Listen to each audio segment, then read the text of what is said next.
قرآن کی جو روح ہے نا، روح قرآن کا جو اصل مضمون ہے، الحم سے لے کے والناس تک اللہ اپنا تعارف کرواتا ہے. ففروا الی اللہ، دوڑو اللہ کی طرف، اس سے محبت کرو، نماز قائم کرو، زکوٰۃ دو. زکوٰۃ کی روح کیا ہے؟ روح زکوٰۃ کی کہ محتاجوں کی ضرورت پوری ہو. آج اس روح کو نہیں دیکھا جاتا، فارمیلٹی پوری کی جاتی ہے. یہ بھی اہم مسئلہ میں نے کئی دنوں سے سوچا ہوا تھا، بتاؤں گا. دیکھو میرے پاس کالز آ رہی ہیں، ایک صاحب کے پاس نہ سونا ہے نہ چاندی ہے، ڈیفینس میں 1000 گز کا بنگلہ تو ہے مگر وہ ضرورت کا ہے. اپنے بیٹے کو ڈاکٹر بنا رہے ہیں، اس کی فیسوں کے ان کے پاس پیسے نہیں ہیں، ان کو ہم زکوٰۃ دینا چاہتے ہیں. اب فقہی لحاظ سے تو وہ غریب ہیں، کیونکہ مکان وہ استعمال کا ہے اور سونا چاندی بھی نہیں ہے. لیکن اللہ کے بندو، ضرورت مند، بولو بھائی، ٹھیک ہے ان کو دو گے تو فقہی لحاظ سے تو زکوٰۃ ادا ہو جائے گی، بھائی نصاب نہیں ہے. لیکن زکوٰۃ کا مقصد پورا، ادھر لوگوں کے پاس کھانے کو روٹی نہیں ہے اور ڈاکٹر بننے کے لیے کیا کر رہے ہیں؟ لوگوں سے زکاتیں لے رہے ہیں. آپ کہہ سکتے ہیں ڈاکٹر بننا بھی تو ضروری ہے مگر ان کے بیٹے کے لیے ضروری نہیں ہے. قوم میں کچھ تعداد ڈاکٹروں کی ہونی چاہیے جو ضرورت سے الحمدللہ کافی زیادہ چل رہی ہے. میڈیکل کالجز میں ایڈمیشن کے لیے سیٹیں نہیں ہیں، بھر جاتی ہیں سیٹیں، اتنے لوگ ہیں. کسی زمانے میں اگر ڈاکٹروں کا قحط پڑ جائے کہ ڈاکٹر مارکیٹ سے شارٹ ہو جائیں، پھر ہم کہیں کہ یار کچھ لوگوں کو زکوٰۃ دے کے ڈاکٹر بنا دو، تو بات سمجھ میں آتی ہے. ابھی ڈاکٹر بننے کے لیے بہت لوگ ہیں جن کے پاس اربوں کروڑوں روپے ہیں، وہ اپنے بچوں کو اپنے پیسوں سے پڑھا سکتے ہیں. آپ کے پاس اگر پیسے نہیں ہیں تو آپ اپنے بچے کو ڈاکٹر بنانے کی کوشش نہ کریں. اگر کرنی ہے تو پیسے کمائیں اور فیسیں بھریں. بھیک مانگ مانگ کے کتنا برا عمل ہے لوگوں کے سامنے ہاتھ پھیلانا. دیکھو جس کے پاس 2 ٹائم کھانے کی روٹی ہو اور اس کی بنیادی ضرورت پوری ہو رہی ہو، یعنی چھت ہو اس کے پاس، اور جسم میں کوئی بڑی بیماری نہ ہو، اس کے لیے زکوٰۃ مانگنا حرام ہے، بھیک مانگنا حرام ہے اس کے لیے. تو اس لیے کوئی حج کرا رہا ہے زکوٰۃ کے پیسوں سے، عمرے کرا رہے ہیں لوگ. آج کال آئی کسی کی کہ وہ عمرہ کرانا چاہتے ہیں ہم زکوٰۃ. کیوں کرا رہے ہو بھائی؟ عمرہ کرنا فرض ہے، حج کرنا فرض ہے کیا؟ اگر وہ غریب ہے تو حج فرض نہیں ہے، جب پیسہ آئے گا تو کر لے. زکوٰۃ کے پیسے 5-5 لاکھ روپے کسی کو دے کے آپ یہ 5 لاکھ آپ لوگوں میں تقسیم کر کے ان کے پیٹ بھرو، بیماروں کا علاج کراؤ، لوگوں کا پیٹ بھرو. ادھر گڑھے کھودنے والے جو دیکھو آپ کس طرح رمضان میں دوپہر کو گڑھے کھود رہے ہیں، رکشے چلا رہے ہیں، ٹماٹر بیچ رہا ہے، سارا دن آوازیں لگا لگا کے گلے بیٹھ جاتے ہیں ان کے. ادھر لوگ اپنے بچوں کو PhD کروا رہے ہیں، کن پیسوں سے؟ زکوٰۃ کے پیسوں سے. حج کروا رہے ہیں، عمرے کروا رہے ہیں. حج کرنا بہت اچھی بات ہے، زکوٰۃ کے پیسوں سے حج نہ کراؤ کسی کو، نہ دو اس کو پیسے. بولے آپ کے پاس پیسے نہیں ہے تو کوئی بات نہیں. اور فی ہدیہ تو کسی کو بھی دیا جا سکتا ہے. تو زکوٰۃ کی جو روح کیا ہے وہ قوم کے غریبوں اور مسکینوں کا، بولو بھائی، خیال کیا جائے، ان کی بنیادی ضرورتیں پوری کی جائے. بنیادی ضرورت کیا ہے؟ رہائش. کسی کے پاس چھت بھی نہیں ہے بیچارے کے پاس، دھوپ گرمی سے بچنے کا انتظام ہی نہیں ہے.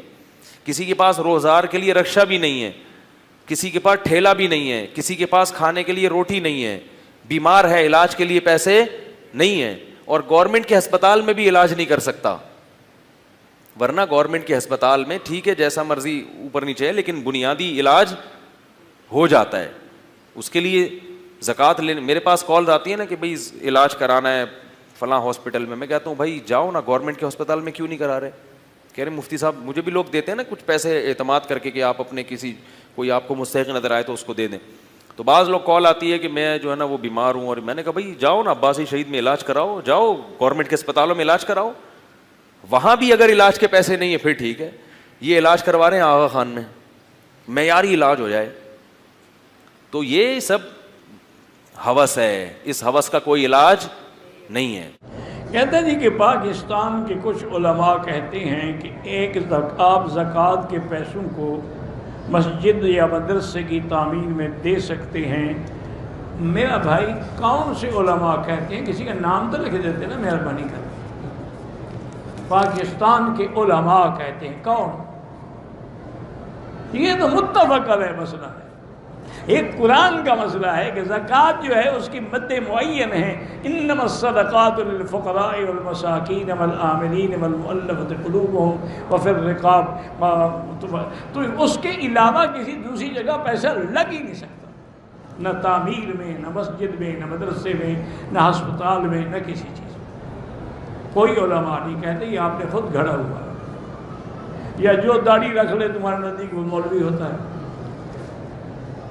یہ تو قرآن کا مسئلہ ہے، اس کا کون انکار کر سکتا ہے اللہ کے بندے؟ ہاں ایک طریقہ مدرسوں والے کرتے ہیں کہ مثلا مدرسے میں کوئی تعمیر کی جگہ تو وہ زکوٰۃ کے پیسے طلباء کو دے دیتے ہیں، چونکہ زکوٰۃ میں یہ بھی شرط ہے کہ تملیک ہو، یعنی اس کو مالک بناؤ پیسوں کا۔ اگر تم نے مالک نہیں بنایا تب بھی زکوٰۃ ادا نہیں ہو، وہ پیسے طلباء کو دے دیتے ہیں، بھی اب یہ تمہارے ہیں بھائی تم چاہو تو مدرسے میں لگا دو، نہ چاہو تمہاری مرضی، اور اگر طالب نہ لگائیں تو ان پہ سختی بھی نہ کریں، اگر خوشی سے لگا دیں تو ٹھیک ہے۔ اچھا بعض مدرسوں میں ایک اور بھی میں نے دیکھا تھا، یورپ میں بھی دیکھا، امریکہ میں بھی دیکھا، افریقہ میں بھی دیکھا، ان لوگوں نے بھی ایک اچھا طریقہ کیا ہوا ہے۔ کیوں؟ ہمارے دینی مدرسے تو چلتے ہی زکوٰۃ پہ ہیں نا، حکومت تو ہمیں دیتی نہیں، حکومت تو تب دے گی جب خوشامد کرو گے، جب درباری بنو گے، سرکاری بنو گے، گیت گاؤ گے، تب پیسے ملیں گے، حق کہنے والے کو تھوڑا پیسے دیں گے۔ تو وہ یہ کرتے ہیں کہ جتنا زکوٰۃ کا پیسہ آتا ہے نا، انہوں نے طلباء کا وظیفہ مقرر کر دیا ہے، بھی 5,000 روپے طالب کا وظیفہ ہے جو دور حدیث پڑھتے ہیں۔ چھوٹی کتابوں والے ہیں 3,000 روپے، اس سے چھوٹی والے ہیں 2,000، وہ سارا پیسہ ان کو دے دیتے۔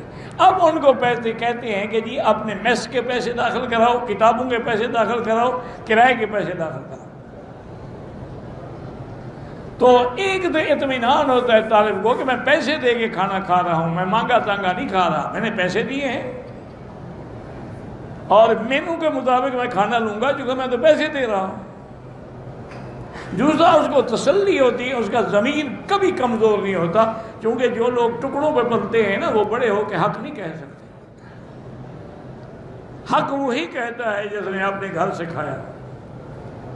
تو انہوں نے یہ انتظام بھی بڑا اچھا کیا کہ مدرسہ بھی محفوظ ہو گیا، زکوٰۃ سب کو تقسیم ہو گئی، اب وہ اپنے تمام مدرسے کے خرچے جو ہیں وہ باقاعدہ جا کے بل جمع کریں۔